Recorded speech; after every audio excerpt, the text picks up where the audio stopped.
So we are right on time, ladies and gentlemen. So we get started. I'm delighted to be here along with my colleagues and my co-moderator, Dr. Osamu Iida. And we'll get started with this session, which has got many interesting topics together, and hopefully it'll capture some very case-based concepts that I think our experts are willing to share, and we also hope to engage you in a discussion. So and that would be at the end at 11:50. So without further ado, I'm going to invite Dr. Xiaoyi Teng to speak about endovascular approach for common femoral artery. Ooh, this is a tall podium. Hello. I would like to extend a thank you to all the organizers who invited me to speak on this. I don't have any disclosures.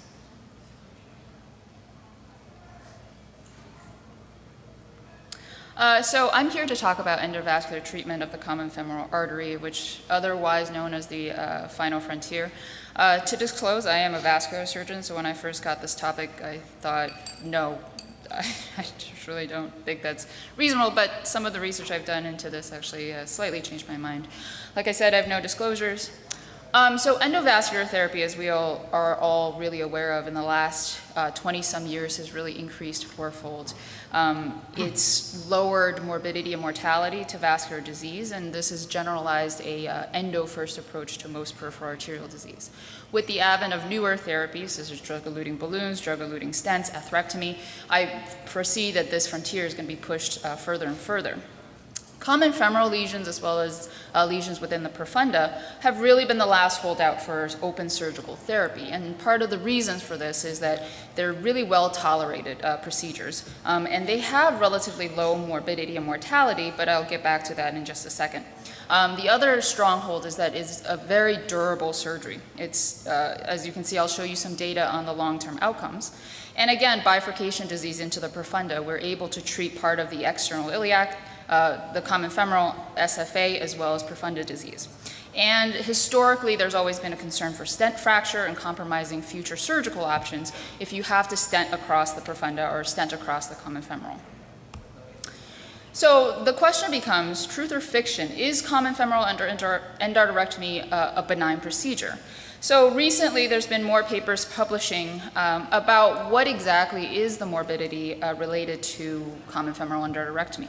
And overall, it's not a completely benign procedure. It is a surgical procedure. Most of the papers report about 0 to 3.6% major complications, meaning return to OR, massive hemorrhage. The vascular VQI itself reviewed about 1,500 cases and found overall mortality to be about 1.5%. The risks they noted were increased in patients with COPD, steroid use, obesity, diabetes, most of which are related to patients who have problems healing wounds. However, then the question becomes, well, why do we keep doing it? Well, the outcomes in long-term patency is excellent. 90 to 100% primary patency at 1 to 5 years with a limb salvage rate of 85 plus.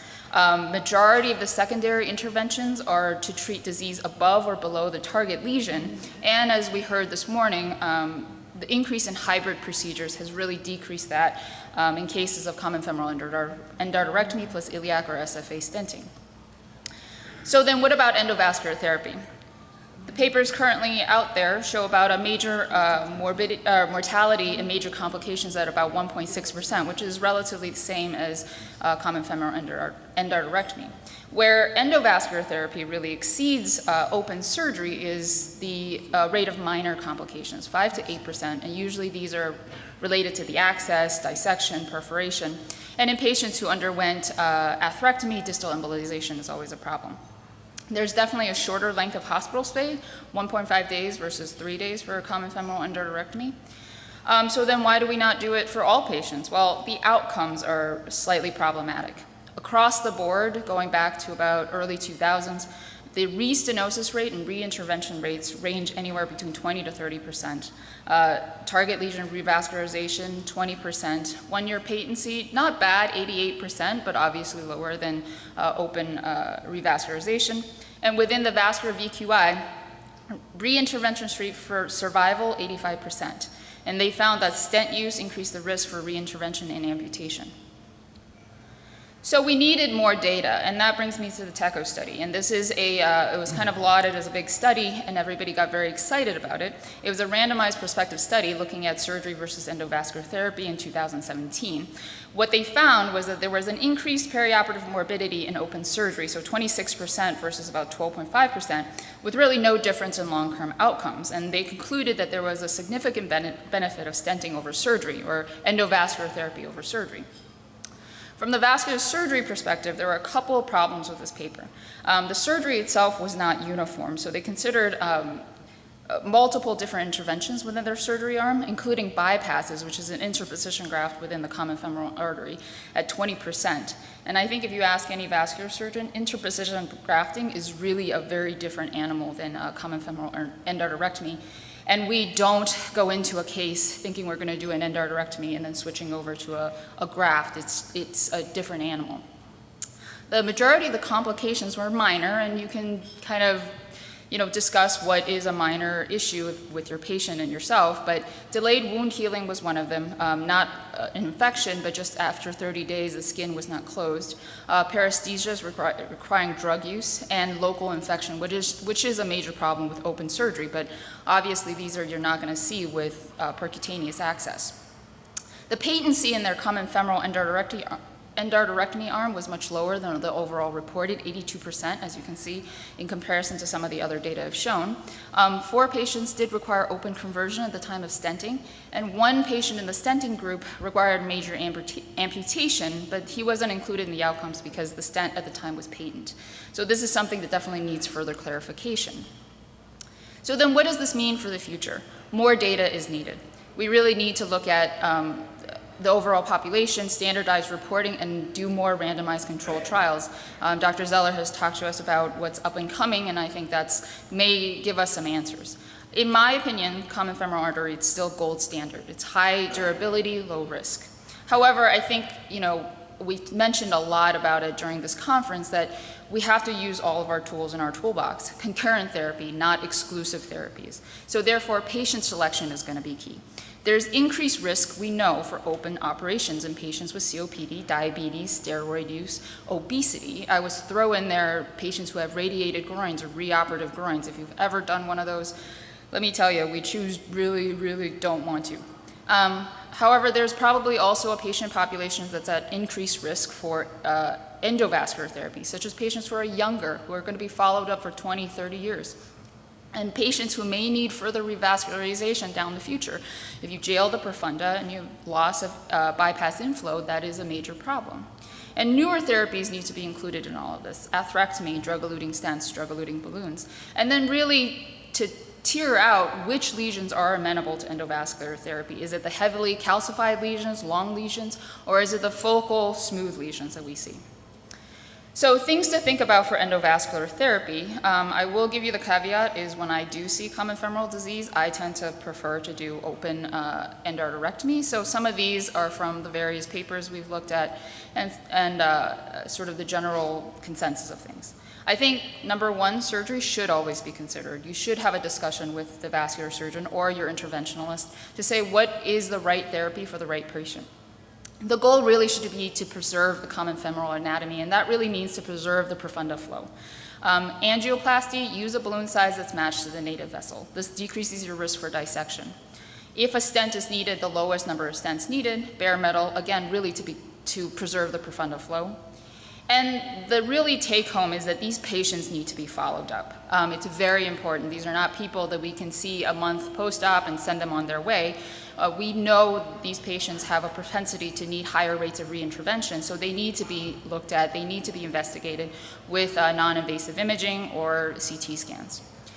I always tend to take the pessimistic view in life and in general. What can go wrong and how bad would it be to fix? And then on top of all of this, we need to remember vascular disease is a whole body disease. We need to treat these patients well from an antiplatelet therapy, statin therapy, and obviously smoking cessation. Thank you.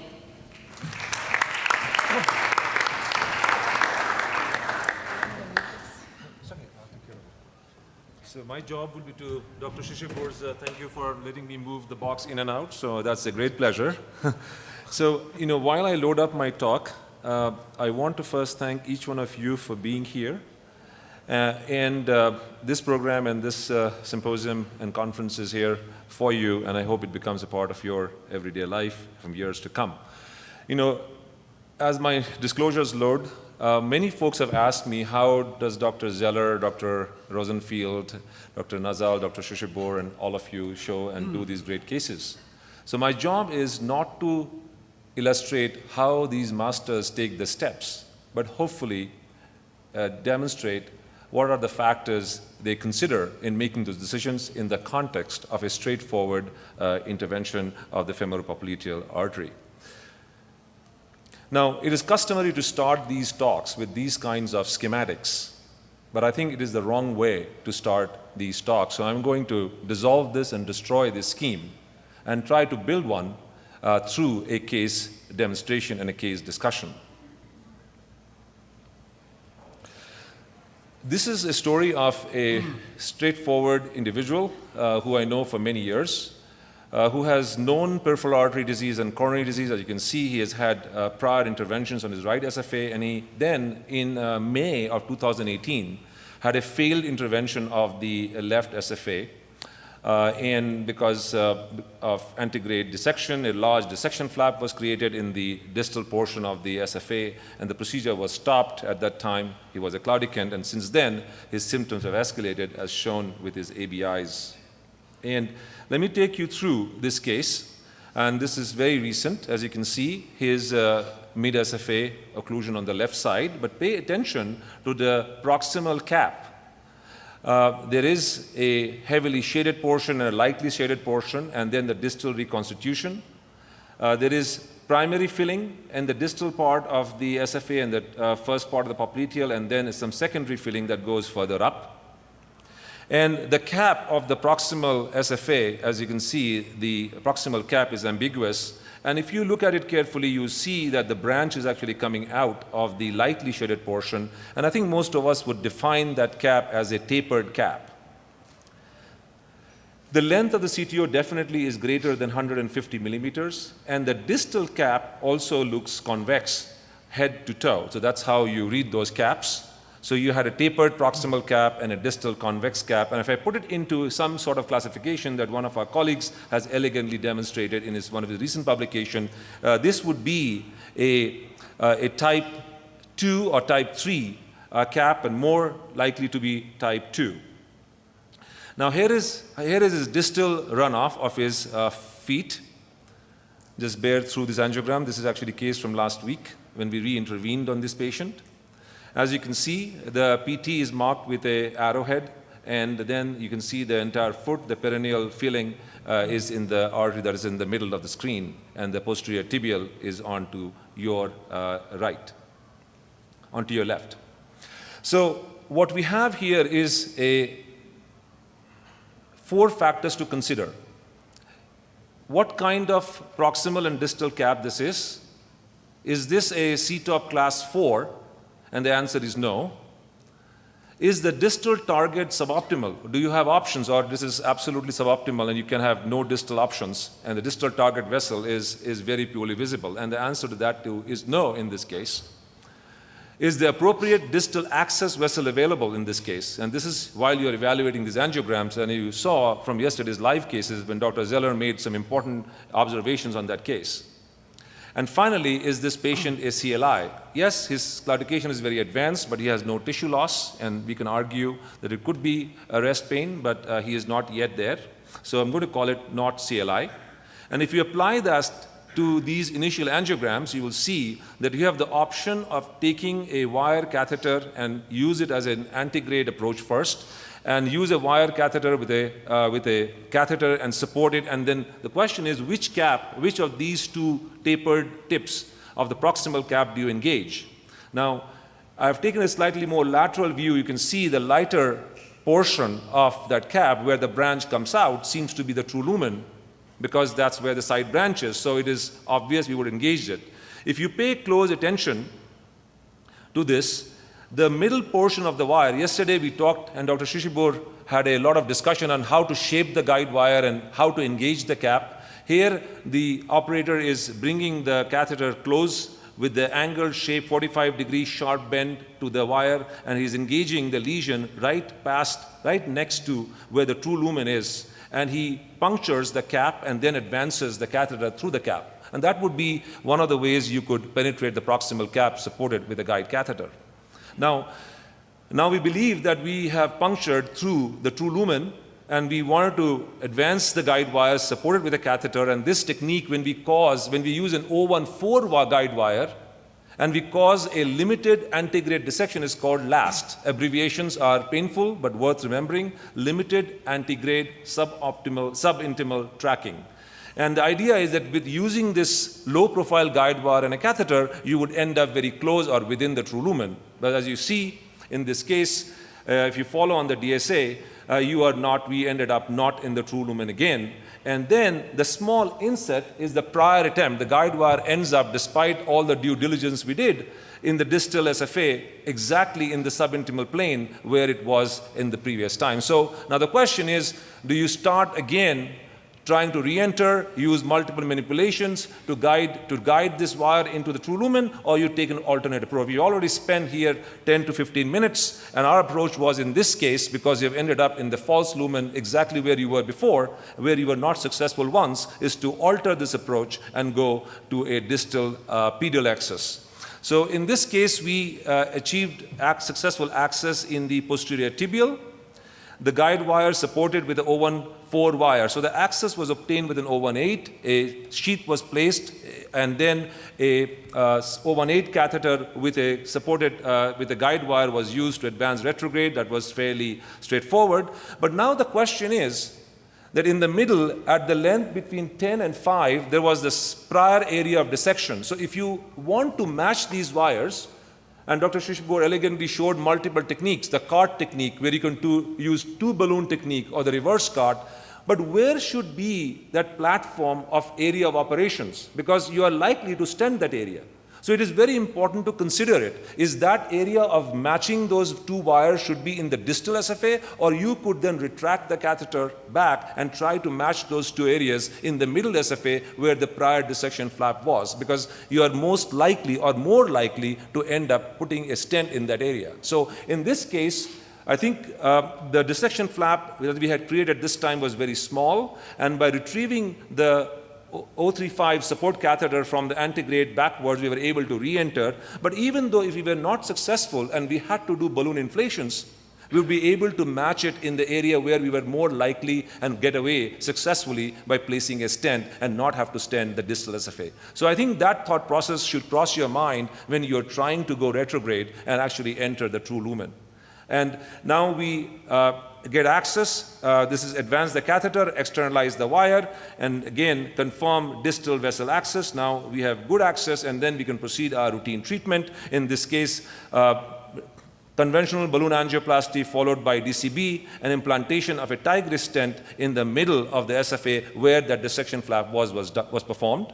We could argue, based on the prior angiograms, many could do prolonged balloon inflation, but in this case, because the dissection had happened twice, we decided to put a Tigris stent and post-dilate the stent.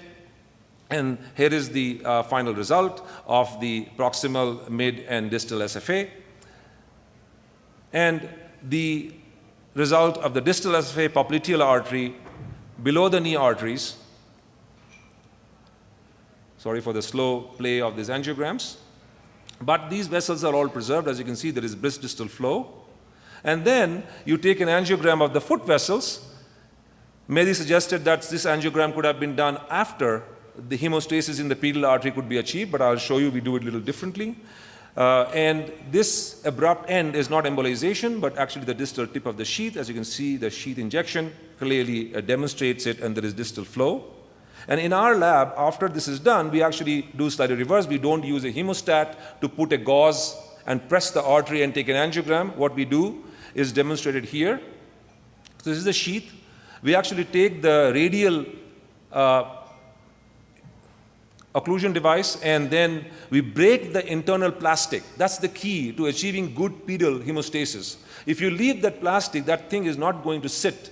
The TR band is not going to sit on the ankle, and you are not going to achieve good hemostasis. By breaking it, you wrap it around the ankle like this, you attach the Velcro, you pull it out, inflate, and if you want to do an angiogram at this point, again, you can very well do that, and by removing the sheath, but having partially inflated pressure, you can have many, many options. In the interest of time, I'll move away. But let me take you back to how we actually think about this. So if you think about this algorithm, where you have length of the lesion and 3 very important defining characteristics on the y-axis, I would submit to you that we would all agree that the length of this lesion was greater than 150 millimeters. Second is that the proximal cap is slightly ambiguous. And third is that this would put this in the category of the type of lesion we call it type 3C. The reason we want to talk about this is that when we have webcasts and we call each other on the phone, this would be a very easy way to communicate with each other, and we'll all know exactly what we are talking about. And if you notice the shading of the color, that says that we are more likely to use a hybrid approach in this case. So you don't jump into this case without preparing the foot, without having pedal access apparatus ready, because in the middle of the case, it is very, very hard to do. And if you don't prepare, you're going to struggle and try to re-enter in the dissected distal SFA and actually cause more problems than not. So that's a good way to think about it. Now, why did I present those 4 questions to you? In our proposed way of thinking and how experts think and how to capitalize on their wisdom, we believe that if you can answer all 4 of those questions after assessment of an angiogram, whether the proximal cap is C-top 5-4 or it is blunt or ambiguous, is the distal target suboptimal, is the appropriate distal interventional access or collateral available, or is the patient CLI, because more likely to adopt a primary retrograde approach in a CLI than in a claudicant? People may disagree, but that's our suggested view. If the answer to those all questions is no, I think an antegrade approach as a first start is very advisable. In this case, as you noticed, we tried the antegrade dissection, and the antegrade dissection was actually a failure. As you saw, we tried limited antegrade subintimal tracking. It was failure.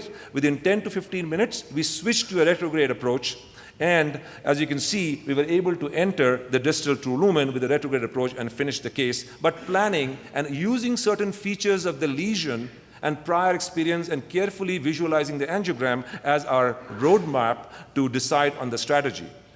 We have also talked about a lot of different guide wires. I think we have, what we have done just for interest, we have asked all members who participated in creating this algorithm submit up to 5 cases, consecutive cases from their labs, and we utilize that information to derive what kind of guide wires they principally use. I would also say that 035 is just one line, but is still a majority of cases still start with an 035 wire.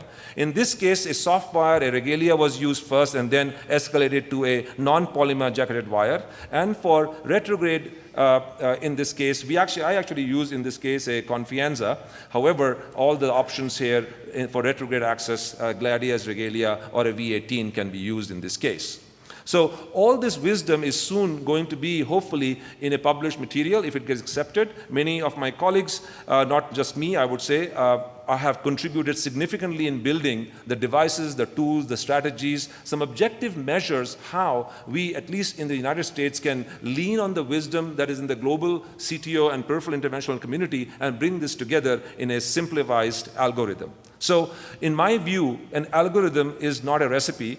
It is an unambiguous specification of how to solve a class of problems, a class, not each individual case. It gives you guidance. Second, an algorithm is only as good as it is believed to be seen, so you have to see it to believe it. That is why I scratched the table and started with a case. And finally, I humbly make the case for adoption of some strategy that we can have a common language, a common theme, and a common way of approaching, so we can lean on our success and develop strategies to be successful and find ways when we are not. Thank you very much, and thank you for being here.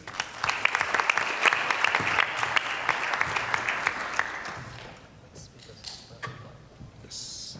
So I'm going to invite Dr. Ian Cawich to present the next talk. Okay. Ian, you're going to talk about innovative approaches to treat the SFA, radial versus pedal. Thank you, Subhash, and thank you to the organizers for inviting me. Mani, do I need the stool or no stool? I will place the stool for you, Ian. Is that okay? We want to capture you live on the TV. Thank you, Mehdi, by the way. New job for the moderator. So I have no disclosures. So being an interventional cardiologist, you know, my practice has largely shifted to a radial approach for all of my coronary diagnostic interventions, and even some of our carotid interventions are now being done radially. And so that has expanded our horizon to look at where do we need to move next? How can we make endovascular therapy safer for our patients? So these are my disclosures. So why radial access? So a lot of things that contribute against having going through the groin. Obesity, especially in Arkansas, seems to be a major problem. A large pannus, especially going antegrade, but even going retrograde, has a lot of problems. Presence of vascular disease or scar tissue from multiple axes at times. Hostile iliac bifurcations, and then bilateral iliac stentings when the carina has been recreated, or aortoiliac stent grafting placement.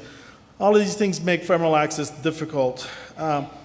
What do we know about using the radial axis compared to the femoral axis? That there is reduced access site and bleeding complications. You can access both legs from one access site. So coming radially, there's no up and over. There's no antegrade sticks. So you can actually treat and treat both SFAs at the same time. You don't need a closure device, as Subhash showed, using a TR band in the groin, in the pedal portion. We also can do a TR band in the radial portion. Early ambulation and discharges. Some of our patients were discharging 2 hours post-intervention safely. And then increased patient satisfaction. This was the biggest driver for our lab to become radial, is all the patients started to go to all the doctors that did radial access and leaving all the doctors that did femoral access. So the Revolve study showed that actually there is a statistical difference between radial and femoral as far as major vascular complications occur. This was largely driven by the hematomas, and the lower rate of local vascular complications may be a reason to use the radial approach. So there's currently two ways to do radial access. The conventional way is with the palm up, accessing either the right or the left radial artery, or sometimes the ulnar artery. And after accessing it, there's a new sheet developed by Terumo that we're able to allows us to get all the way down to the iliacs as well as down to the mid SFA. The newer technique that we're using is called the snuff box technique, and that's accessing the left radial with the palm down under ultrasound guidance. We're able to, after getting access, allowed us to switch to the different catheter. This allows for the left arm to be placed over the abdomen so that it makes it easier for operator use. It also avoids crossing some of the concerns that people have about embolization when you're crossing the innominate or going across the left carotid origins. So this is a picture of a left radial access using the snuff box technique. You can see here the sheet is actually placed out just so you can see where the access site is going. And at the end of the case, this is taken out just like it would be in for a transradial, right transradial approach, and a TR band is placed with good hemostasis. So the biggest learning thing to this is probably using ultrasound guidance, but for now, most people are becoming familiar with using ultrasound guidance. The biggest thing against transradials currently is the lack of devices. This is an older slide from early 2018 that showed that at that point, the longest sheet that was available was the Asahi sheetless EUCAT, which was 100 centimeters in length. And even then, the shaft lengths on some of the balloons, the longest we had was 180. Also, at that point, there was no atherectomy devices available. Currently, Terumo has released R2P destination slender sheets. These are 5/6 slender sheets that are 119 centimeters or 149 centimeters in length. The entire sheet has a hydrophilic coating, so that once you start inserting the sheet, if you wet it, the sheet actually transitions smoothly throughout the entire through the skin in the hand. So there's no resistance at all. They've also developed in conjunction guide wires, glides that are 350, 400, and 450 centimeters in length. These are straight angled 3 millimeter J-tip and then a mini J-tip. They've also come out with some, their balloons, the Metacross balloons, that are 200 millimeter in shaft balloons. So that, for a normal sized person, allows you to get all the way to the distal popliteal proximal SFA. These are all 035 guide wire compatible. They come in 2 to 200 millimeters in length, and they're available in 3 millimeters to 7 millimeters in diameter. They do make some 8 millimeter balloons on the 200 millimeter shaft, but the longest length on that is 80. There's also, CSI has released a orbital atherectomy, a long orbital atherectomy device that has 180 to 200 centimeter working length. It's 5 French compatible, and they've actually made the sheath more lubricious as well as more sturdy, so that allows you to be able to treat, again, all the way to the proximal tibial vessels from the left radial approach. These, the crowns that are available in this device are 0.125, 0.15, and 1.75 solid. So the 1.75 solid acts effectively as the same as the 2 millimeter solid crown currently available from the femoral approach. So this is a case of a patient that had severe claudication in the left SFA, and we approached from the left radial axis using a 119 centimeter sheet. You can see here the heavy calcification in the vessel. We were able to put the Viper wire down and treat it with a 1.75 Diamondback solid crown. You can see there's no distal embolization in the vessel. We then followed this up with a 5 by 100 balloon, and then our final results showed that there was good vessel expansion without any dissection. So again, the major limitation in the current algorithm of my treatment is that there are not any drug-coated balloons available to treat this. You could make the argument because that, again, drug-coated balloons don't work as well in severe calcification, so that the drug-coating balloon may not be as effective in this area. So going back to the old standard atherectomy and balloon angioplasty may be just as beneficial. The second case, again, patient presented with severe claudication, left leg swelling, and an abnormal ABI with heavy calcification. In this case, again, we used the left radial axis using the stuff box technique. And you can see here in the mid SFA that it's heavily calcified. We were able to treat it with orbital atherectomy followed by balloon angioplasty with, again, good results without any significant dissection or perforation. So talking about radial axis, now we switch to why should you consider going pedal. So again, compared to the femoral axis, pedal has lower bleeding complications. It makes intervention possible for some patients that have, again, the hostile iliacs. Some of the CTO crossings are easier retrograde, as Subhash showed eloquently. Again, faster ambulation times than going through the groin.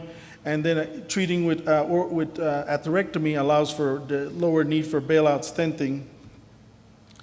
So when do you consider tibiopedal axis? Patients with long CTOs, patients with CTOs that reconstitute in the P2, P3 segment, patients with CTOs that reconstitute in the tibial vessels, and again, patients with hostile groin axis. Anatomically, you want to see patients that have adequate tibial reconstitution, patients with adequate communicating circulation, and patients with distal caps that are concave in retrograde fashion.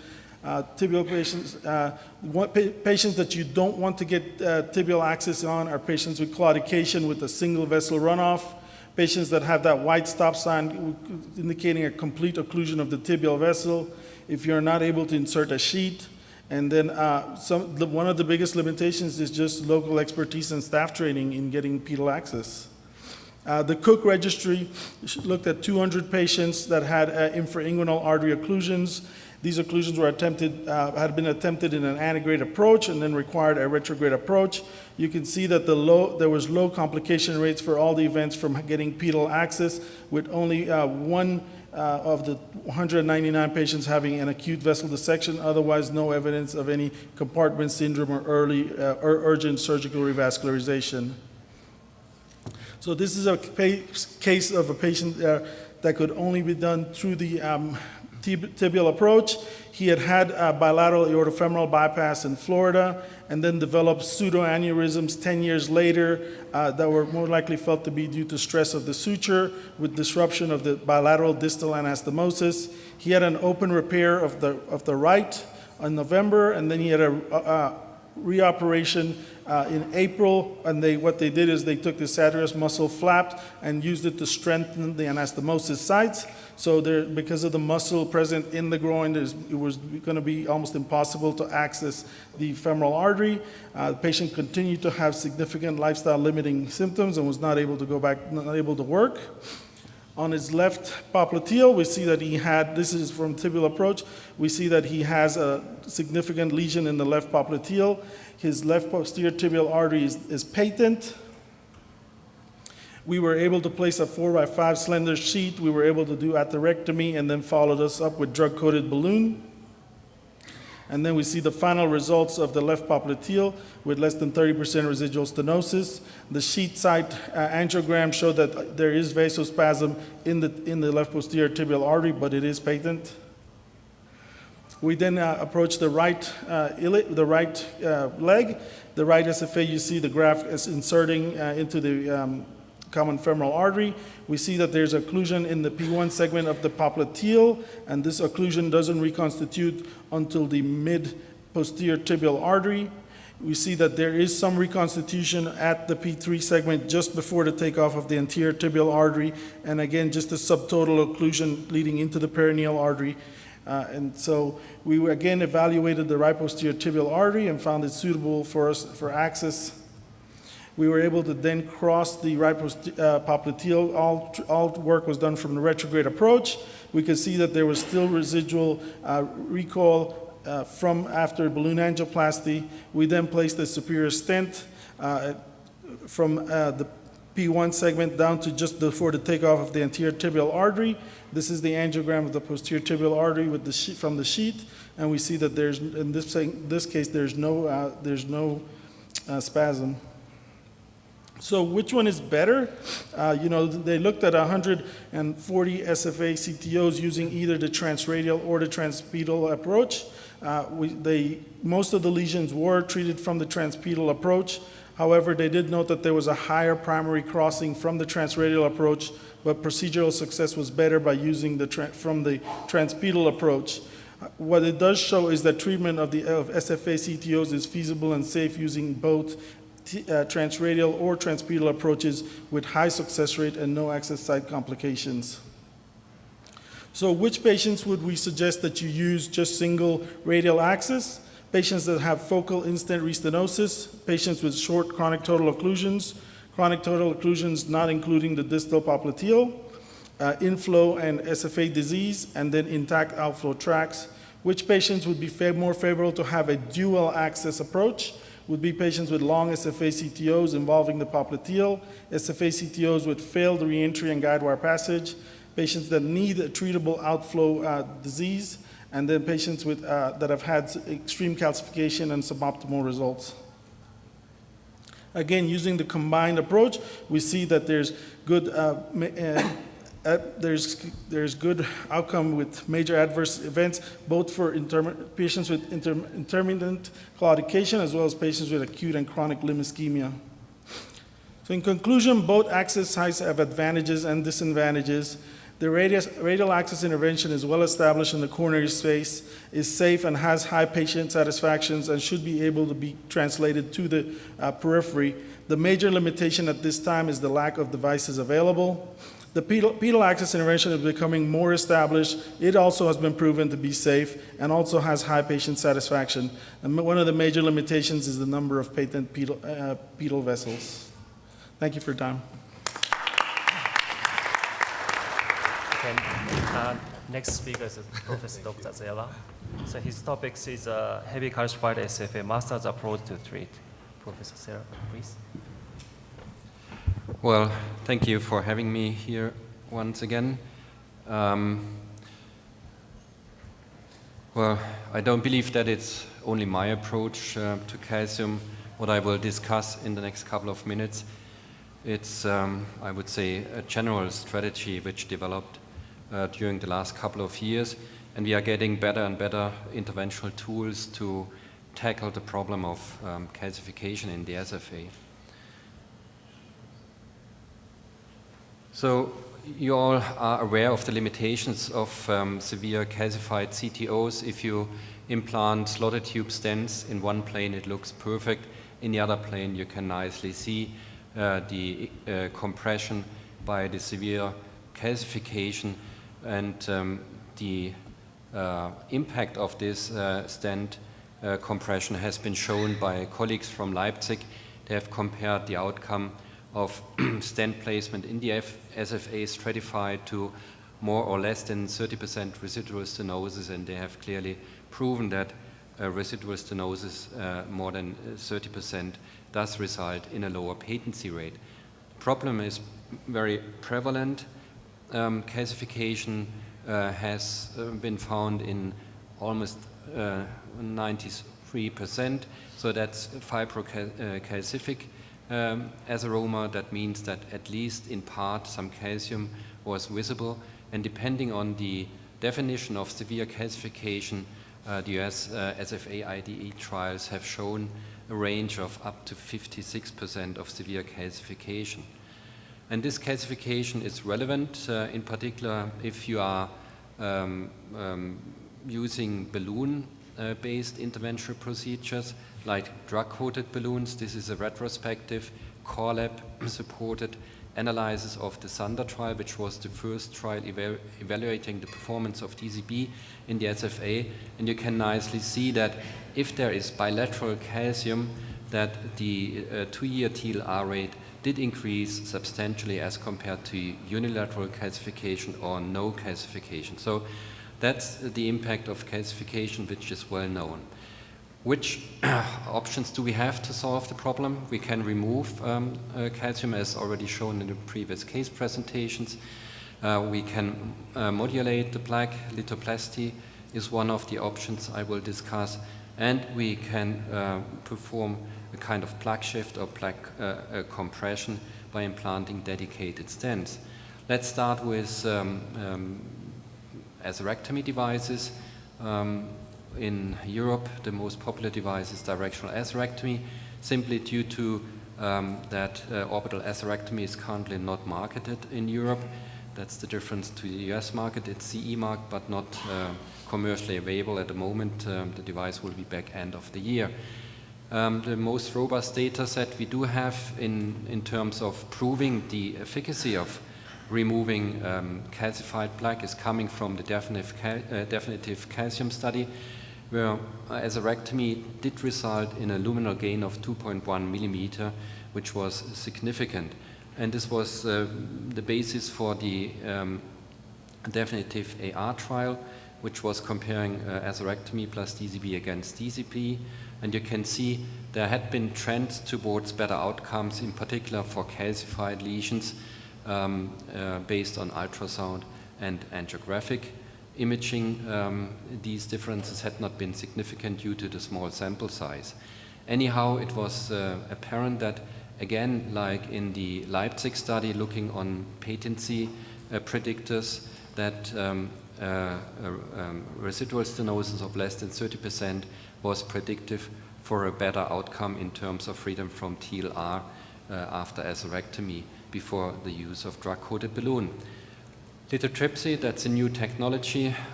This is the device consisting of the generator, the connecting cable, and the balloon catheter, which is available in a length of up to 6 centimeters. We gained experience in different lesion areas. Currently, the indication in the US is only femoral popliteal, but there is also some positive experience gained in the iliac circulation, simply limited by the outer diameter of the device, which is 7 millimeter maximum. The outcome in common femoral artery treatment is very promising, and also below the knee we have gained some initial experience so far. 6 months data is already presented. The 1-year manuscript is submitted, but will not be released before presentation during TCT or VIVA. And at 6 months, we have shown a good patency outcome of 80%, considering that all lesions had been classified as moderate to severely calcified, and the luminal gain was 3 millimeter, which was independent on the kind of lesion treated regarding lesion length, lesion location. A brief case example, severely calcified lesion treated here with IVL, and this is the outcome without stent implantation. And the last treatment option is a compression-resistant stent. The only device which is currently available for this particular indication is the superior interwoven stent. The special feature of this device is if it's expanded properly, it offers a 4 times higher compression resistance as compared to any other kind of slotted tube stent. The prerequisite is that aggressive predilatation is mandatory. What does that mean? You need to use oversized balloons, at least 0.5 millimeter. It's advisable to use non-compliant balloons to achieve a lumen which is big enough to guarantee stent expansion during release. And if you do so, you can achieve really nice looking images, not only angiographically, but also proven by IVIS with a round-shaped lumen after the stent implantation.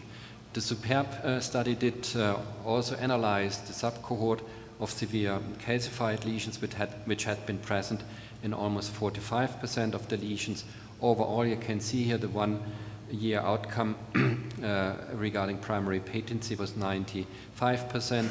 Up to 3 years, freedom from TLR for the overall cohort was 94%. If you now look on the outcome stratified to severe calcification, 3-year freedom from TLR was 88% as compared to 94% for the entire cohort. So this was really an outstanding outcome for this particular device. And no stent fractures had been reported up to 24 months, even in calcified lesions. And this resulted in a consensus statement which was recently published where the recommended treatment algorithm was in lesions with moderate to severe calcification, the superior stent should be the first-line strategy. One brief case example again for an eccentric calcification which is difficult to treat. This is the predilatation process. This is after superior stent implantation. Of course, there is a mild impression of the stent, and this opens the field for combining those 3 treatment options I did discuss. It would be an option to perform directional atherectomy to reduce here the calcium burden, or to perform lithoplasty before implantation of a dedicated calcium stent.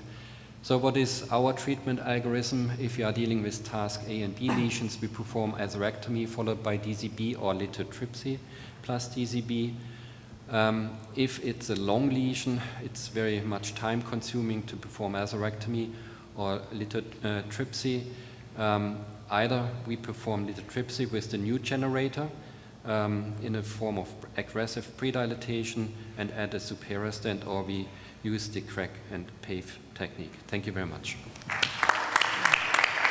Dr. Zeller, how does he feel? From Dr. Zeller's great overview, I would like to move on and invite Dr. Tony Das to give an operator's perspective why I use atherectomy and what device. Tony? Thank you, Subhash, and congratulations for another excellent meeting.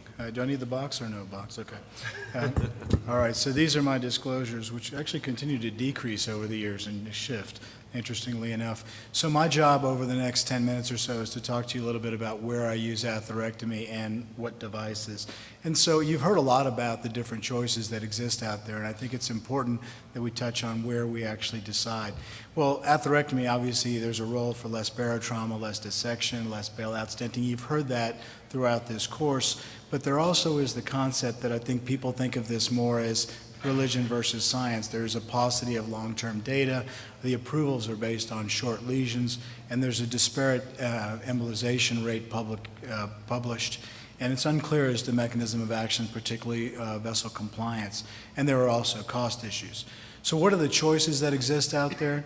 Obviously, we've talked about all of these, and I think that there's a reason for thinking about these kind of specifically. For instance, rotablator has familiarity. It's an interventional cardiologist. We've had it in our armamentarium for many years.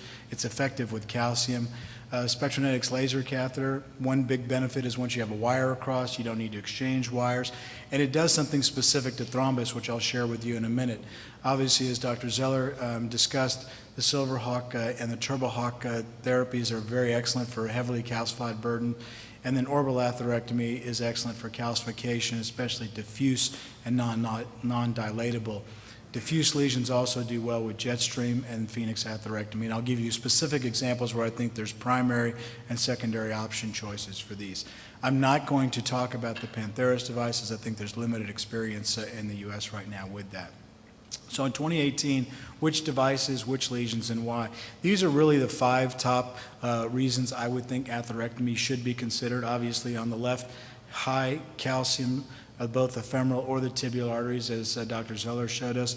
Diffuse disease, whether it's soft, fibrotic, or calcified, I think also has the reason for using atherectomy, and no stent zones and in-stent restenosis. And interestingly, also thrombotic disease, and I'll show you why.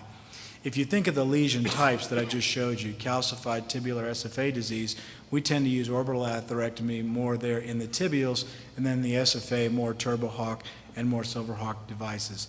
Diffuse disease, you can actually use a lot of things, and I think laser, Jetstream, Silverhawk all do a good job there. And orbital CSI, I think, is less useful in these long areas because of the distal issues.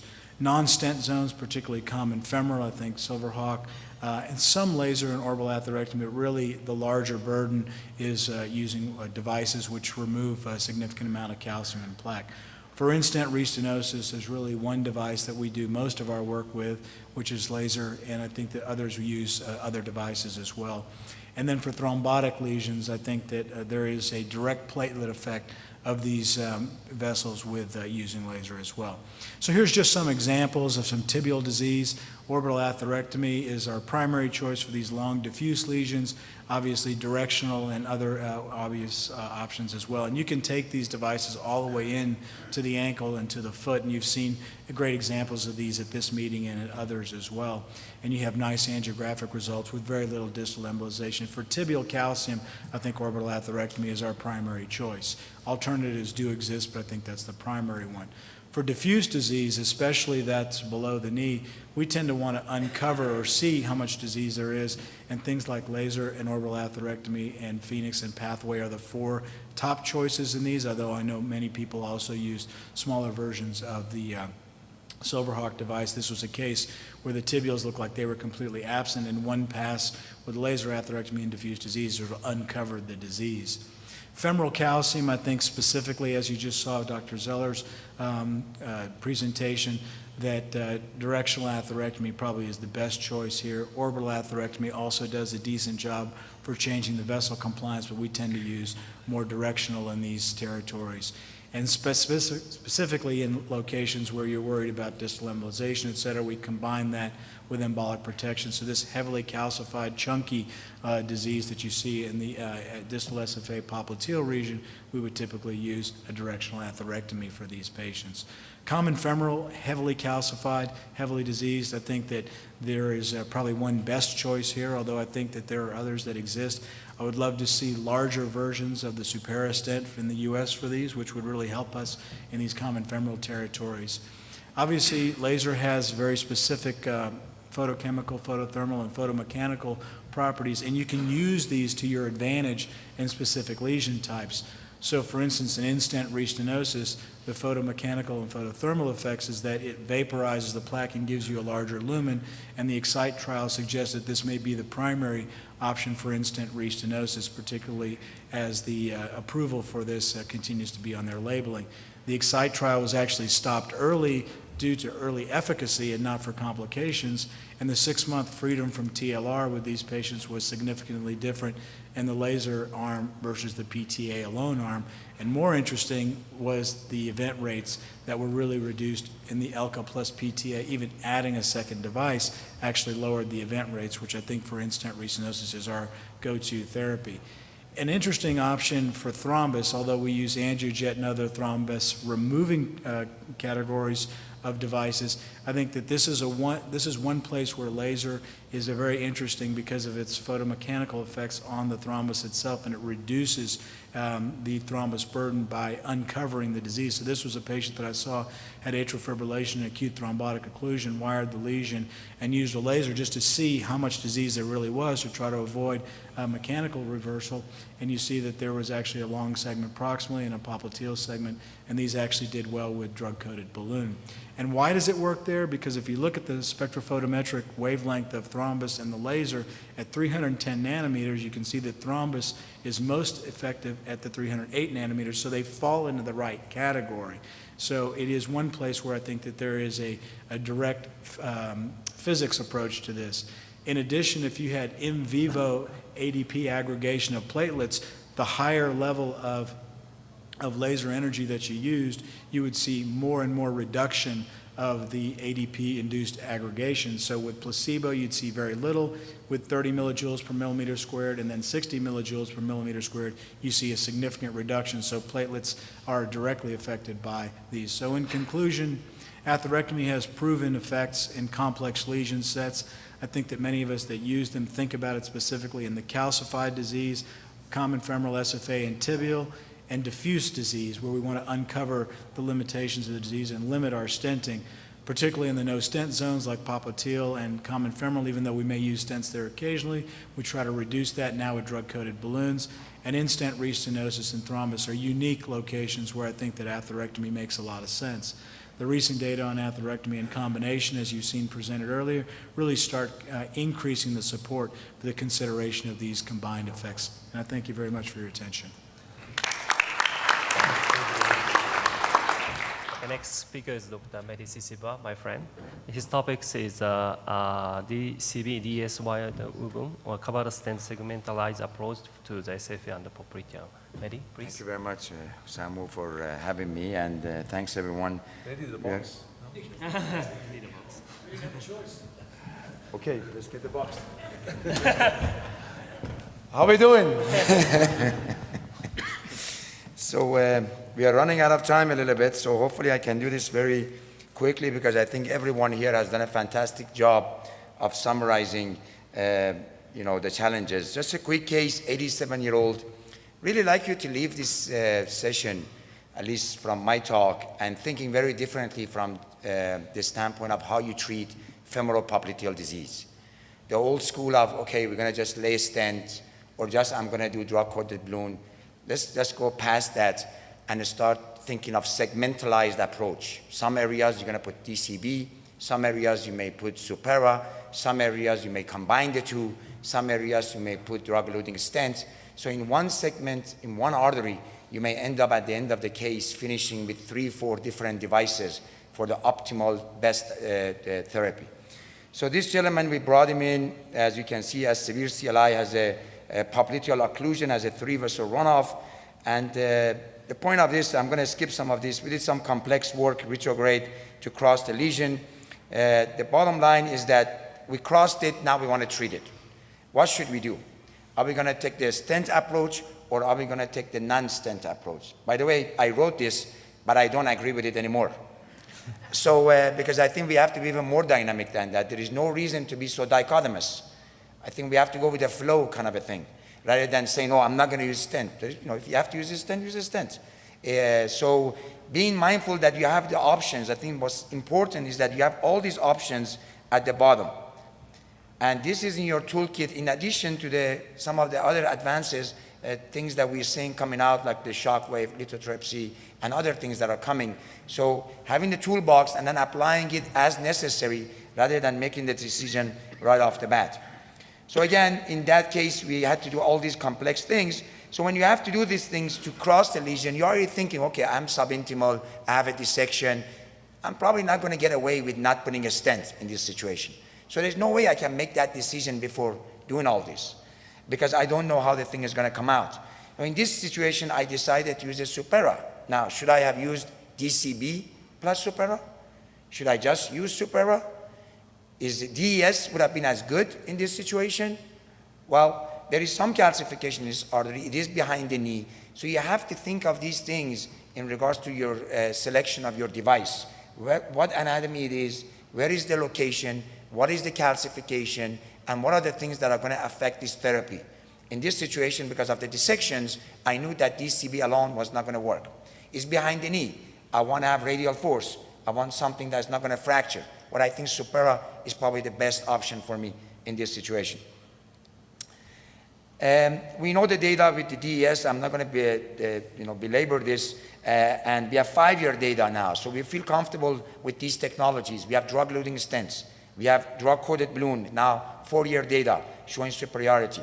We have Supera now with 3-year data from Dr. Garcia's work, showing that excellent patency up to 3 years with wire interwoven stent. So has there been a paradigm shift? I really believe it has. I think that we are, at least I am, more in line with putting less stents. But I'm not afraid of putting a stent if I need to. I'm not going to compromise patency because I'm trying not to put a stent. Because the ultimate goal for me either is patency for claudication, and for CLI is wound healing and patency. I would say wound healing first. So, and that's the way I look at it. So I approach these cases with that mindset, but knowing that I have a lot of tools that I can use to try to get the lesion treated. The challenge is that sometimes people go to the extreme. So we do the paradigm shift, we talk about DCB, and then people say, you know what, oh, it's just a TAS C dissection, oh, it's a D. It's very subjective. You look at it, you say it's a D. I look at it, I say it's a C. Somebody else looks at it, say it's a E. Some people say, oh, I look at the flow in the profunda and the SFA. If one is slower than the other, then it's significant. These things are too subjective, right? We are dealing with patients. We are dealing with people's ability to walk and not have pain or heal their wounds. And we need to understand that DCB, while has really made a change in the way we practice, has limitations, as I have outlined here. And this is Dr. Thomas Zeller. I think you wrote this a few years ago, Thomas, maybe 6, 7 years ago, where you said hope and or hype. I think it's been more hope, I hope, in the way that we have treated these patients, no pun intended. And lastly, I would say that, again, the point of subjectivity. There is a lot of subjectivity when it comes to dissection assessment. And I hope that we can evolve and be more objective like we have done in the coronary anatomy, where we are doing pressure gradients, we are addressing, what is the residual stenosis. So this is a paper from coronaries showing the residual gradients beyond stents in the coronary bed. And these are all normal FFRs, right? They're all above 0.8. But if there is a gradient, the binary stenosis at 9 months was 44%. This is in the era of bare metal stents. If there was no gradient, it was 8%. So if a patient comes in with claudication and we're treating them, and now we're leaving the patient with significant dissection without subjective assessment, are we doing the right treatment for those patients? And we have the challenge, obviously, with the healthcare environment around us too. So we have to take that also into consideration. How do we manage this? We have good technology, we have good evidence, but we don't get paid for it. And how do you balance that in treating these patients and making sure that we have the best patency for our patients? So at the end, this is, I think, my last, or the one before last slide. I think that we should approach femoral popliteal disease in segments. And the way we should look at it is by plaque morphology. If it's heavy calcification, as Dr. Zeller said, well, you're going to probably end up with a wire interwoven kind of a device, or a combination of something that deals with calcium plus that type of a stent. We want to know the location. If it's osteal SFA, it's unlikely I'm going to use an interwoven wire because it's hard to deploy that stent in the ostium of the SFA. I may decide to go with something else. If it's either stenotic or occlusive, we know stenotic lesions, we have much more options in our armamentarium. They do much better with atherectomy because we are luminal versus occlusive. And then patient characteristics. Diabetic patients are more prone to have calcification, and we know that diabetic patients have poor runoff.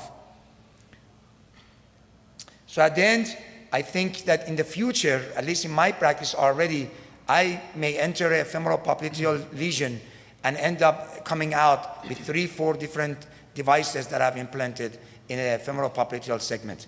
Thank you very much. Thank you.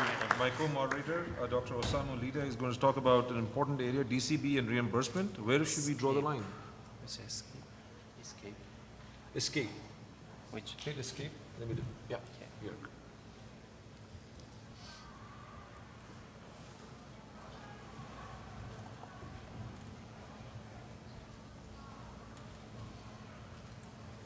Good afternoon, good morning, ladies and gentlemen. I have nothing to disclose. To date, there are two strategies in the SFA intervention. One is a leave nothing behind strategy, which is based on the standalone DCB treatment. Another one is a leave scaffold behind, which is based on the stent-based treatment. Treatment strategy should be appropriately selected according to the region severity. Recently, we have a great hope for stent graft treatment in complex femoral popliteal lesion. Despite extremely complex femoral popliteal lesion, including in this Japanese ID trial, primary patency was 88%, representing comparable result to surgical bypass therapy. Shown here in right side is a 1-year follow-up angiogram. Both lesions did not need re-intervention. Follow-up angiogram apparently differ from each device. However, it was reported that frequency of stent thrombosis was the highest in the SF-specific devices. Based on early experience of stent graft treated under IVAS evaluation, the indication for the stent graft implantation is limited in case with low risk for discontinuation depth and with good running zone. This slide shows the 2-year result of the IMPACT SFA Japan trial. Results show the superiority of the IMPACT DCB over PTA with significantly higher primary patency in Japanese BAD patient. I think this result is the best among DCB trial. We have a strong confidence of DCB use in our daily practice. Here is a 4-year follow-up angiogram after IMPACT DCB treatment. 4-year minimum lumen area was larger than just after procedure, representing the positive remodeling was found. Despite drug in tissue remaining approximately for 180 days, treatment effect is sustained through the 4 years. In our DCB practice, for preventing the major dissection and maximizing the therapeutic effect, IVAS play an important role. From this finding, adhesion of the drug itself can be confirmed by IVAS. We call it impact ring. So in this case, 2 months follow-up angio was performed after impact DCB treatment, and positive remodeling was already revealed in the early phase angio. Time course of vessel healing after impact DCB therapy is beyond our expectation. In this case, without vessel calcification, even though the residual stenosis was found just after impact DCB dilatation, follow-up angio shows a larger lumen expansion was found. Here is a 2-year result of impact DCB for long femoral popliteal disease. In this study, complex lesion including 25 centimeter lesion length and a 50% frequency of the CTO was studied. 2-year primary patency was 70%, representing the almost comparable to the result to surgical bypass therapy. On the other hand, another 2-year result of DCB in the real-world practice was reported from Leipzig team. 1 and 2-year primary patency was 79% and 53% respectively. If you take a look at the Kaplan-Meier curve, results were linearly decreased. Why are results so different? So when we compare the patient rim and the lesion characteristics, variables which have been well known as a predictor of the loss of patency are much more frequently observed. We think these predictors attribute to the decreased therapeutic effect of the DCB. Most important thing when we use the DCB in SFA region is to understand which factors are negatively affecting the loss of patency. Here is a very famous paper from Italy. This study suggests that calcium represents the barrier to optimal drug absorption. Circumferential distribution seems to be the most influencing factor with the worst effect. So how about the efficacy of the DCB on the region with eccentric calcification? Time course of region treated with DCB was similar to that of the region without calcification. From IVAS finding, there's a part of calcification in the SFA lesion. We could see the impact ring just after DCB dilatation, and 1 month angio revealed that snowman sign was found. Based on this result, we strongly speculate that sufficient effectiveness of the DCB was expected in the case with mild to moderate calcification. On the other hand, in this 1 month follow-up angio, we can see the recoil after DCB treatment. From this 1 month IVAS follow-up, recoil was clearly found. From this image, some prior adjunctive therapy would be needed to overcome this concentric calcification.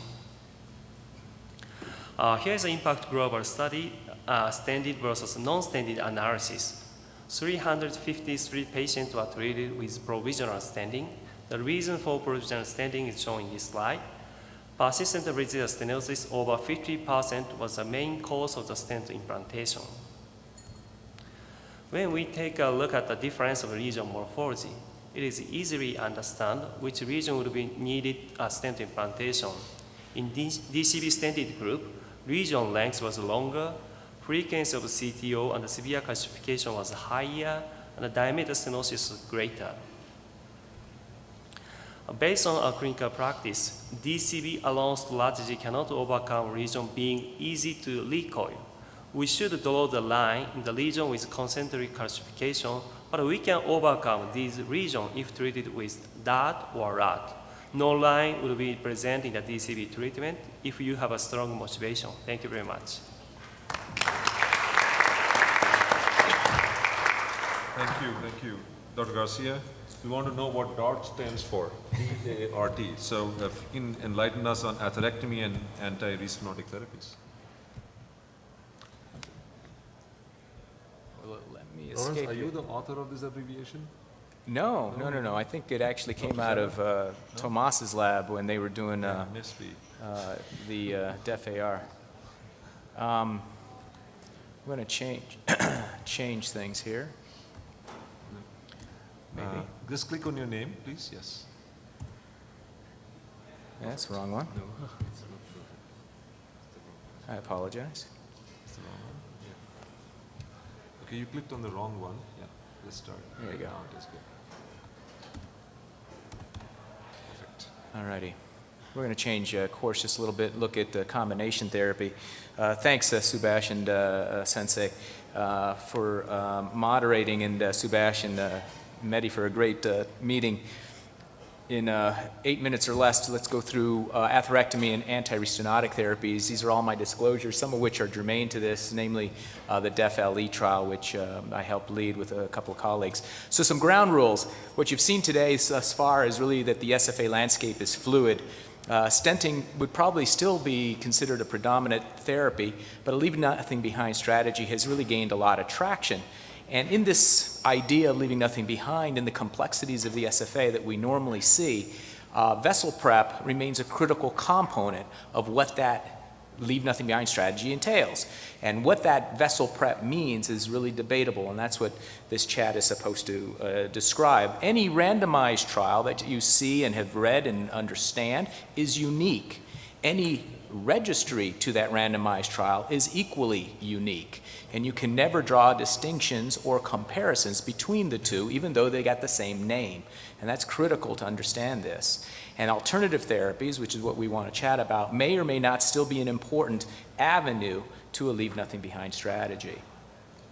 Professor Iida just went through the impact data set. I just want to look at one very important thing. You saw the 4-year data on impact, and what's critical on the impact global is that the predilatation that was mandated in the randomized trial was left to the operator's discretion. And because of that, one of the critical parts when it comes to long lesions, in the randomized trial, stenting was a minority of patients, about 10% or less. In the long lesion cohort, it was, in the in-stent restenosis, this is Marianne Brodman's paper, 14% were restented, and in the long lesion cohort, 50% were stented. So is this a DCB trial or is this a stent trial? That is debatable. Makari's paper that Sensei just showed you showed 25 centimeters. Here, predilatation was mandated to be at least 4 minutes. They had outcomes now with 17% stent rates at 71%, a really remarkable outcome for these long lesions. So in some way, vessel prep, whether it be simple balloon angioplasty or just kind of the drug-coated balloon, is going to be an important part and a segue as to why this works. And then Tony showed you the EXCITE trial. I just want you to see that the EXCITE trial, not belaboring the specifics of the trial, but the outcomes on EXCITE are on the lowest metric of TLR and primary patency. It's a coin flip as to whether or not it works. And that's because you already have a ramped up stent design and it's already got restenosis, but you were far better than, that's why it was stopped early, it was far better than angioplasty alone. That's why the FDA gave it its approval. But understand where you're starting from when it comes to leave endoprosthetic behind, and we'll talk a little bit about patterns of restenosis. So, and if you looked at the line of identity, short of a diabetic, everybody was left of the line with the excimer laser approach, and this is why it got its approval. So one of the clinical limitations for drug-coated balloons, as Sensei Iida just showed you, is calcium. Calcium is where we live and breathe in the SFA. It's more common than it isn't. And so you have a myriad of devices that you can use. One of the trials that helped look at this, the trial that Tomas, myself, and Jim McKenzie led, was the definitive LE trial.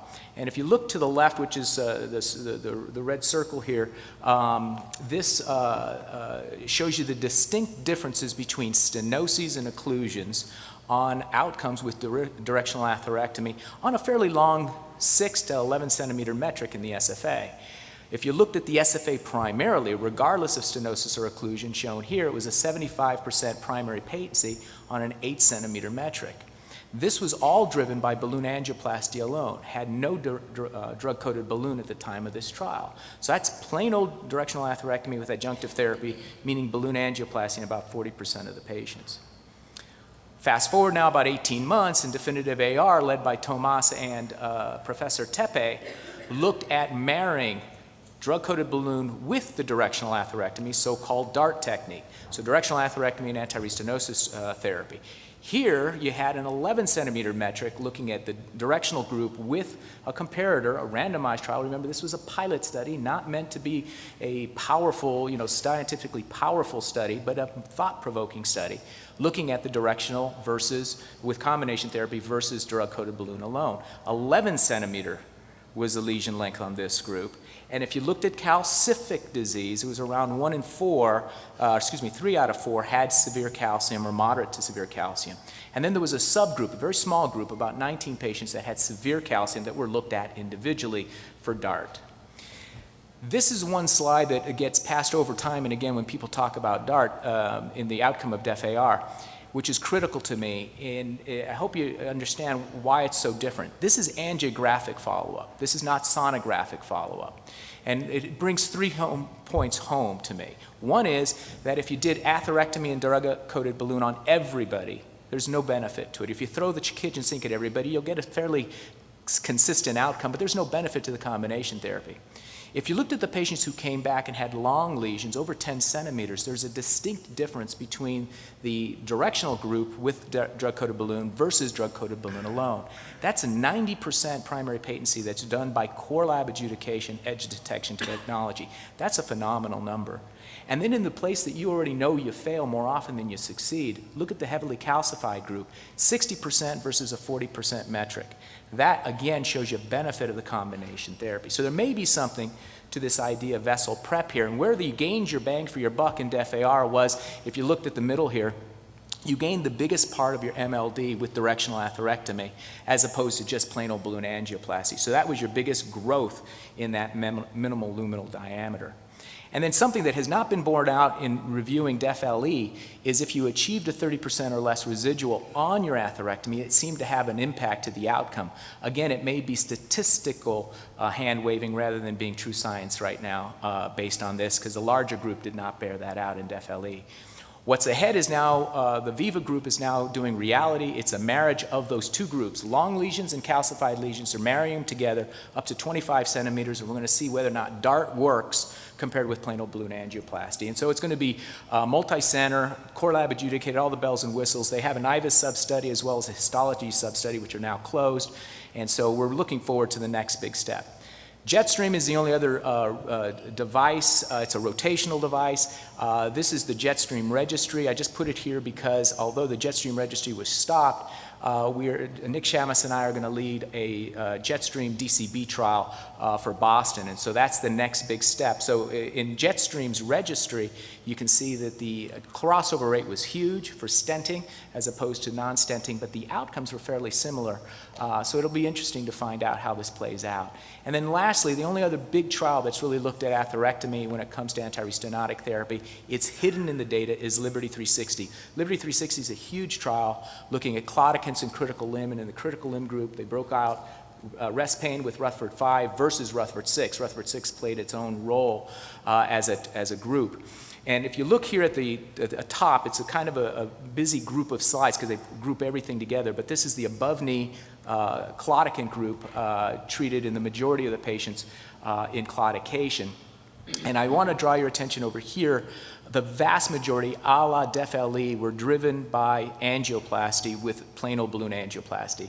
There was a small group, under about 5%, if I can get the arrow back up, that were driven by DCB. They have not, at least I don't know of any subgroup analysis showing you the outcome of orbital atherectomy, which was the predominant atherectomy device for Liberty, with the DCB, but it would be very interesting to compare in a propensity matched evaluation of the DCB group versus the non-DCB group when it comes to Liberty. Apart from their male outcomes, which is basically the outcome for the driven for the critical limb groups, which is in red and green, the blue line shows you the benefit in the claudicant group. And the only group that they report, unfortunately, with Liberty on primary patency is the claudicant group. But very similar to DEF-LE, you have about an 83% primary patency in this group.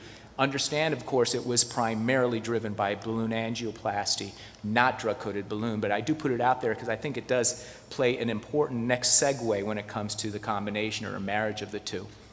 Tomas already talked about calcification, so I'm not going to talk too much about that.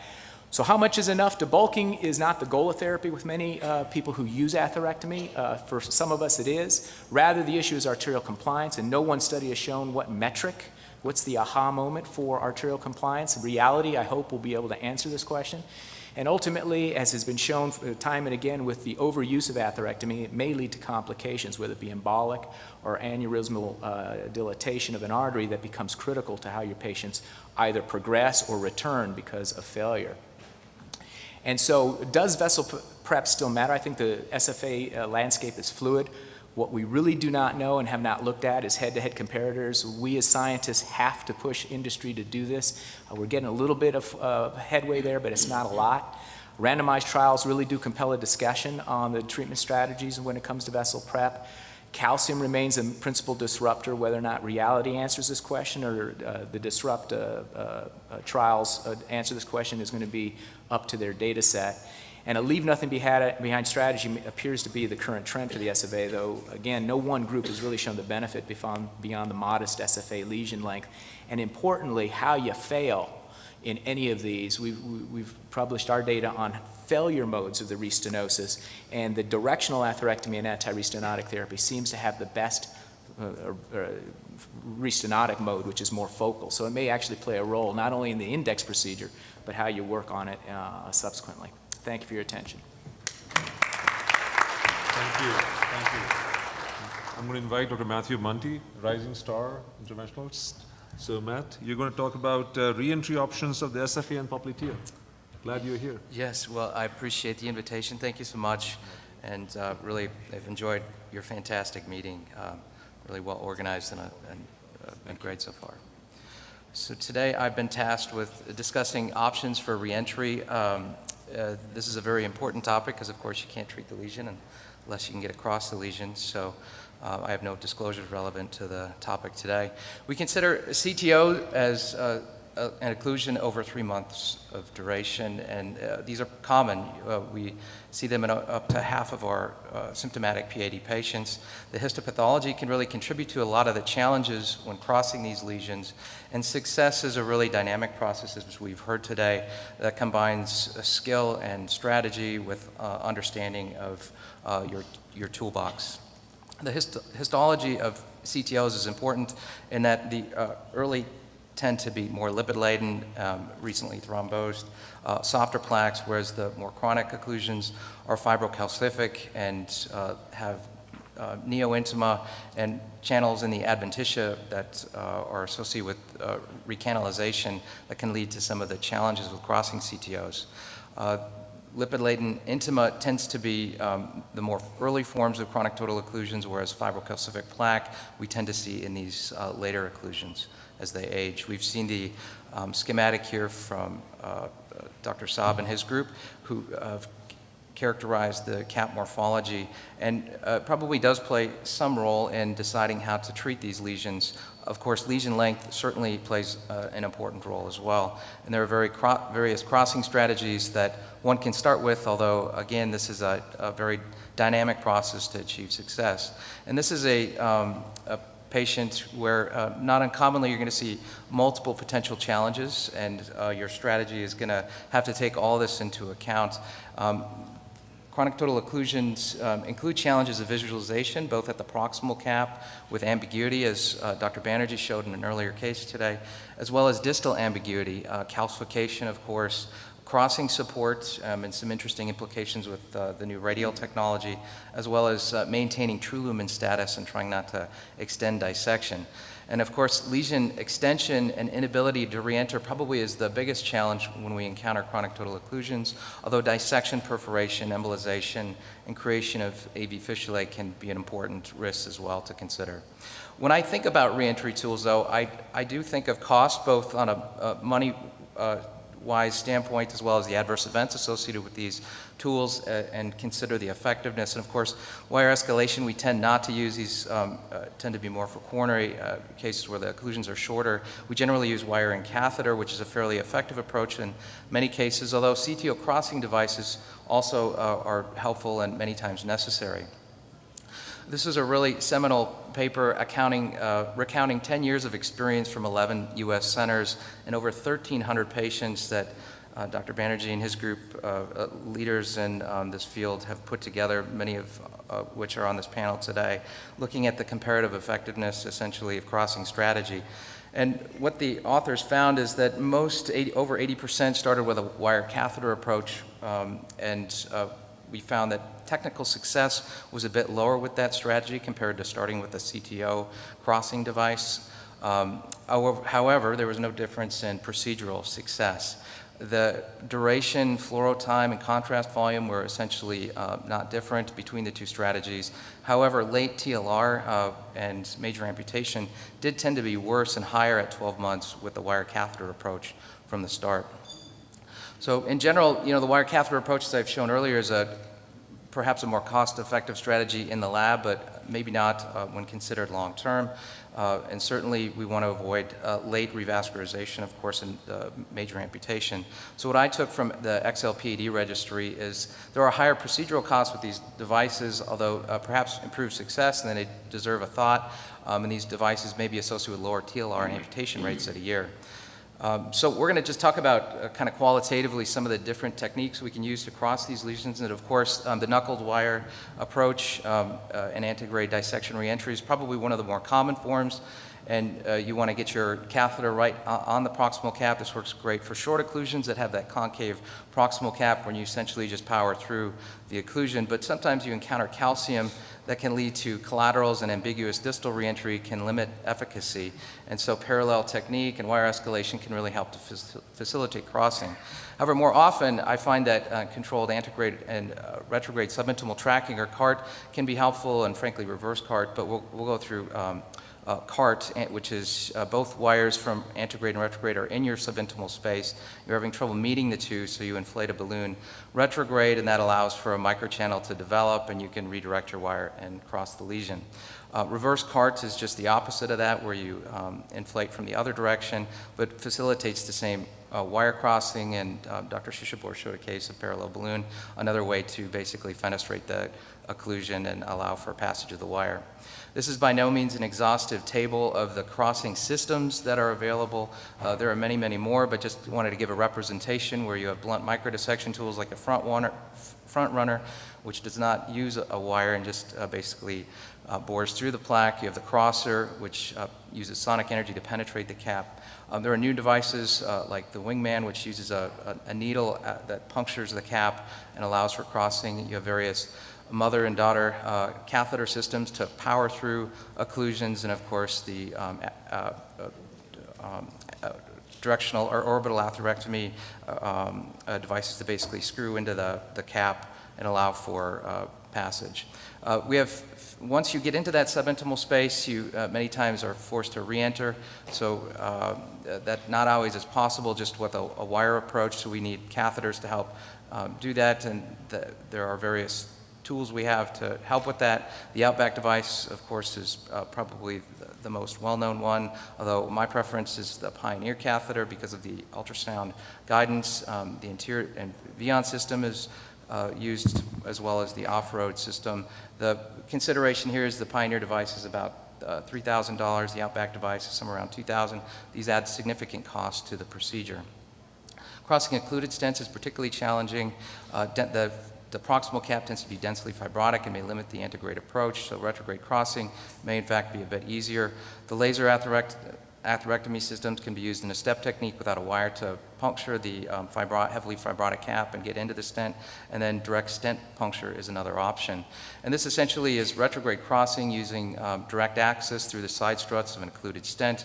It can be performed using the Cook needle and an 035 wire, although various techniques have been described. Essentially, the retrograde wire is knuckled through. You can many times you do need to sheath to provide support to get through the proximal cap, and if it's got a downside, it's probably the limited ability to control bleeding if you create a big hole in the stent and you're unable to cross. So my preferred approach in considering this the schematic is actually retrograde crossing, and I think there are more numerous options we've heard a lot about at this meeting, and specifically pedal access, which is commonly available, safe, efficient, and quite effective. And the advantage is I think it helps to simplify the procedure in some way because you shorten the length of your occlusion by great visualization through retrograde injection, in addition to your proximal antegrade arteriography. It allows for distal cap crossing, which in some cases can be quite easy compared to the proximal cap. Wire externalization offers great rail support, so essentially you can power through many of these lesions and you maintain proximal and distal true lumen without extending the dissection, and there's tremendous flexibility with this approach. It does require thinking ahead. You know, the popliteal and proximal tibial axis also has been presented at this meeting, although perhaps there are some risks in positioning of the patient that are downsides to the approach, but certainly effective when they're needed. I find that just using a wire and microcatheter from the pedal approach is often all I need to help pass the wire and externalize to floss. You have to think about this from the case start, though. You have to know you're likely dealing with a chronic total occlusion. Sometimes we don't know that right from the start, but certainly preparing the foot and planning the case for possible pedal access is helpful, in my opinion. A high-frequency ultrasound probe in your lab is really the key to success in radial or in pedal access, and if you don't have high-quality ultrasound, I'd encourage your health system and cath lab to consider that. Micropuncture needle and wire kits can be helpful, although I find just the 014, 018 wire systems we routinely are used to using can be quite helpful here with a short micropuncture needle. Of course, there are some considerations for anticoagulation and sheath maintenance, vasodilators, and hemostasis once you do get in. Other considerations for chronic total occlusions, we've heard at this meeting about autologous, autologous vein graft and femoral popliteal bypass is an important treatment option we shouldn't forget about. Extravascular ultrasound facilitated crossing has been described by some of the panel members here, as well as Mustafa and colleagues. This requires a committed sonographer, but definitely is a safe and effective approach in helping to guide crossing of these difficult lesions. And then transvenous IVUS-directed CTO crossing has been used successfully in Japan, and a lot of imaging guidance may be, in fact, quite helpful in crossing these complex lesions. And then finally, just a plug to use a hybrid approach when deciding how best to treat these lesions. If you have imaging ahead of time, to talk to surgical colleagues and endovascular specialists to help plan an approach that makes sense for that patient. So in conclusion, you're going to encounter chronic total occlusions. They do add procedural time and cost. Pedal access and retrograde crossing are safe and effective and give you a lot of flexibility in these complex procedures, and an adaptive algorithmic approach improves efficiency and maximizes success. Thank you. Thank you. While I invite Dr. Bianchi to give the surgical perspective, I would ask if Nick, we are running a little bit late. This is the last talk, 5 or 8 minutes. If you could invite everyone who is behind the door having lunch to actually come in and take their seats with lunch, so we can move this process along and not delay your part. Thank you. And thank you. It's an honor to be invited to this meeting. Congratulations to the organizers. You guys are doing a great job. My topic is a surgical approach to the common femoral, superficial, and popliteal artery. In 8 minutes, I do have some disclosures. I am an 18-year-old practicing surgeon that performs also endovascular procedures. Allows me to have a very good training in open as well as endo. I think the newer generation of our fellows that were trained in institutions right now are going to receive less and less open exposure and experience, which is going to eventually condition the future as well as a working force. The second one is surgery punched first. And when you punch first, you punch twice. So we established ourselves as kind of the leading alpha role in occlusive disease because we were there first. But endovascular therapy has rightfully challenged every segment of the femoral popliteal territory because of relentless technical and technological evolutions and inherent surgical shortcomings. Every time we expose an artery through a surgical wound, we increase the systemic complications rates. We also increase the local non-vascular complication rates, which most of the studies that you've seen today seem to be driving surgical safety, favoring endovascular approach. Also, we have failed over 50 years of producing off-the-shelf technology that is easier than harvesting autologous venous conduits to replace or bypass obstructive disease. So you can clearly acknowledge today that every patient in the femoral popliteal segment is an endovascular candidate. Just some are better than others. In essence, the benefits of endovascular safety must be weighted against the superior surgical durability. And I say durability for the time being. But the randomized control data still suggest that in fit patients who will live more than 2 years, the improved durability of this procedure should be outweighed when you have suitable single-segment greater saphenous vein. Despite that, endovascular approach, as we all know, has increased, bypass has decreased, training paradigms are changing, and the amputation rate has been pretty stable for the last couple of years. Now, this reflects our own practice paradigm as well. 30% of what we do is open peripheral interventions, and 60-70% essentially is endoluminal. We do have very good guidelines in the surgical literature about how to avoid infections when we do bypasses, not doing bypasses for claudication, not using prosthetic material below the knee, and utilization of a single greater saphenous vein, and don't take too much time because too much time doing bypasses is negative for the patients. The indications have not changed from us to you, from you to us, should continue to be respected.